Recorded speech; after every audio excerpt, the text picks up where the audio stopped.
in general, there's a big question about the Dead Sea Scrolls, which, as you said, are the most important archaeological finding we have in Israel.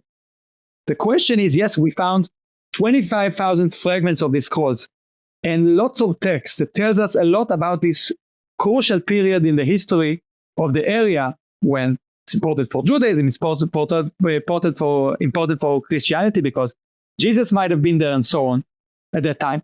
But the question is, how representative are these texts to what happened to the land in general? Imagine now that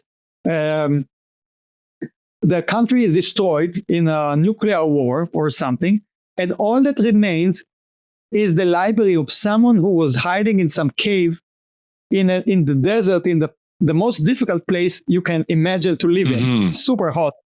How representative would his library be compared to the library of a normal person living in Tel Aviv? Right. Or perhaps this is a total weirdo and there's no connection between that person's library and what we read in Tel Aviv, right?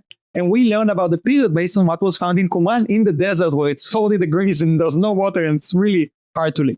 So what was interesting is that this Songs of the Sabbath Sacrifice, which is very Qumran specific, was also found in Metzada, which is the last bit.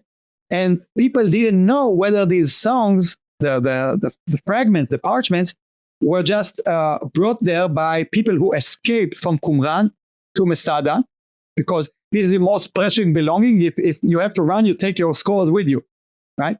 Or perhaps it's indicative of these songs being more common and well known across the land. Okay. If the sources are different, it will tell you that the collection in Qumran is much more important because it's more representative of what happened in the land in general. What we found in this particular case is that the scrolls in Masada and the scrolls in Qumran of the Dead Sea of this particular song, they both derive from sheep, but from two different breeds of sheep that are unrelated. All these scrolls in Qumran come from one particular type of sheep, and in Masada, the songs come from a totally different breed of sheep, suggesting that they didn't come from the same place. So maybe the scrolls were more, maybe the text in Qumran were more representative of what happens in the greater land in general.